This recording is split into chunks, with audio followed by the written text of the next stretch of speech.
শ্রীরামকৃষ্ণের জীবনে এই আনন্দ স্বরূপ দেখেছিলেন, কারণ জগতের কাছে তার অপ্রাপ্তি কিছু ছিল না। এবার তিনি ত্যাগ শেখাতে এসেছিলেন। গৃহস্থদের জন্য তিনি উপদেশ দিলেন অন্তরে ত্যাগ, সন্ন্যাসীদের জন্য গৃহে অন্তরে বাইরে দুদিকে ত্যাগ। কর্মজীবনে শ্রীরামকৃষ্ণের শিক্ষা প্রবলভাবে কাজ করে। কর্মজীবনে শ্রীরামকৃষ্ণ শিক্ষা কার্যকর, প্রাসঙ্গিক এবং সময় উপযোগী। গীতায় যে যোগ কর্মসু কৌশলের কথা বলছেন, সেই কর্মকুশলতার উপর শ্রীরামকৃষ্ণদেব জোর দিচ্ছেন। তিনি কখনো দাসত্ব করেননি, কখনো কারোর তোষামতি করা পছন্দ করতেন না।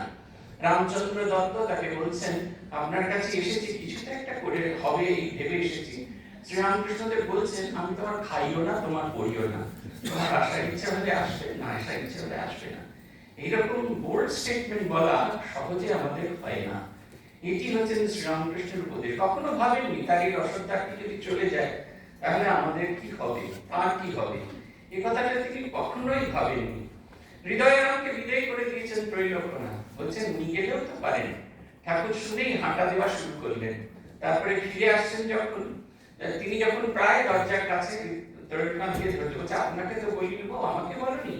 আবার ফিরে আসছেন। দুটো জিনিস, তিনি থাকার জন্য তোষামত করছে না, তাকে থাকতে দিয়েছে, এতেও যেন তার কোনো আনন্দ নেই। সবটাই যেন স্বাভাবিক তার জীবনে। কর্মজীবনে আরেকটি কথা তিনি খুব জোর দিতেন, সেটা হচ্ছে সত্য কথা, কলির তপস্যা। সর্বদা সদাসর্বদা সত্যকে ধরে রাখার কথা তিনি খুব জোর দিতেন। ধর্মাচরণের নামে কর্তব্যের অবহেলার উপর তিনি ভীষণ রকমের চোটপাট করতেন। মাস্টারমশাই নির্দিষ্ট সময়, স্কুলের নির্দিষ্ট সময়ের আগেই ঠাকুরের দেখা করতেছেন। ঠাকুর এতটুকু সন্তোষ প্রকাশ করছেন না, তিনি অসন্তোষ প্রকাশ করছেন। অর্থ উপার্জনের প্রয়োজন থাকলেও সেটা যেন জীবনের একমাত্র এবং মূল উদ্দেশ্য না হতে পারে, এইটির ওপর শ্রীরামকৃষ্ণ জোর দিতেন। সৎভাবে অর্থ উপার্জনের কথা বলেছেন। অসৎভাবে উপায়ে যারা উপার্জন করেন তাদের দেয়া উপহার, আহার আদি কোনো কিছুই তিনি গ্রহণ করতেন না। আমাদের অনেক সময় মনে হয়, জানেন তো, শ্রীরামকৃষ্ণ ভক্ত কেন? যে কোনো ভক্তই হোক না কেন, আমাদের ক্যালাস না দেখতে হলে ঠিক ভক্ত বলে পরিচয় পাওয়া যায় না। মাথায় চুল আঁচড়াতে পারি না, মুখে বোতাম লাগানো হয় না, কেউ লটর পটর করে চলি, মাছ কিনতে পারি না, পচা মাছ কিনে নিয়ে আসি, শাকসবজি কিনে নিয়ে আসি, সবাইকে বলা হয় ওকে করলো না, ও ভক্ত, ভগবানের কাছে যাওয়া আশা করে। এরকম ভক্ত শ্রীরামকৃষ্ণ আশা করেননি। যোগানন্দজি মহারাজ গিয়েছেন, সেই ফাটা করা নিয়ে এসেছেন, তাকে কি বকার বলছেন সে ধর্ম করবে বলে ওখানে বসেছেন, 7 জায়গায় যাবি, ঘুরে দেখবি, ফাউ পাওয়া গেলে তাও নিয়ে আসবি। এই যে একদম শ্রীরামকৃষ্ণের উপদেশ, যে কোনো জিনিস দেখবেন সেটা একদম বাস্তব সম্মত, আমি আপনি যে তাকে ধরে রাখতে পারবো। শ্রীরামকৃষ্ণদেব 5 ভাবে তাকে দেখা যেত। কেউ তার রূপ দেখে মজেছিলেন, কেউ তার গান শুনে মজেছিলেন, কেউ তার নাচ দেখে মজেছিলেন, কেউ তার কথা শুনে মজেছিলেন, কেউ তার গভীর আধ্যাত্মিক প্রভা দেখে মুগ্ধ হয়েছিলেন। আমরা শ্রীরামকৃষ্ণের 5টির মধ্যে কোনোটাই দেখতে পাই না, কারণ আমরা তাকে দেখিনি, কিন্তু তিনি তার শব্দ দিয়ে উত্তরাধিকার আমাদের কাছে দিয়ে গেছেন। তাকে দেখবার জন্য একটি শব্দ চিত্র দিয়ে গেছেন আমাদের কাছে। যত গভীরে যাওয়া যায়, শব্দের ভেতর দিয়ে আমরা শ্রীরামকৃষ্ণকে দেখতে পাই। তিনি বলছেন, ভক্ত হবি তো বোকা হবি না।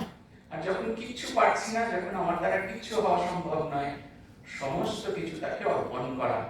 আমি পারছি না, দুহাত তুলে দেওয়া, শরণাগতির কথা বলছেন। গিরিশচন্দ্র ঘোষ বলরাম মন্দিরে তার সঙ্গে দেখা করতে গিয়েছেন।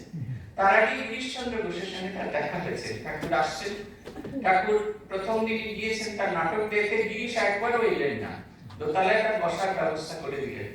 কিন্তু তার মনে হলো দেখে আসি, পাংখাওয়ালা লাগানো হয়েছে, সেই পাংখা দিয়ে হাওয়া করছে, আর গিরিশ ঠাকুর বসে দেখছেন।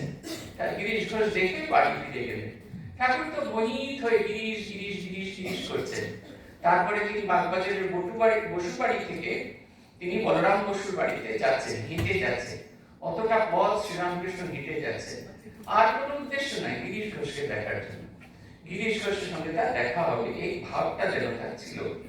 গিরিশ ঘোষের সঙ্গে সত্যি সত্যি তার দেখা হলো। ঠাকুরকে পরিচয় করে দেওয়া হলো, যে কালকে যে চৈতন্য লীলা নাটক দেখলেন, এই তাই গিরিশ ঘোষ। ঠাকুর হাত জোর করে নমস্কার করলেন, গিরিশ কোনো রকমের নমস্কার করলেন। তার সেভাবে বিশ্বাস নেই, তার কিন্তু ভীষণ আঘাত লাগলো। ঠাকুর তাকে নমস্কার করে হেঁটে গেলেন।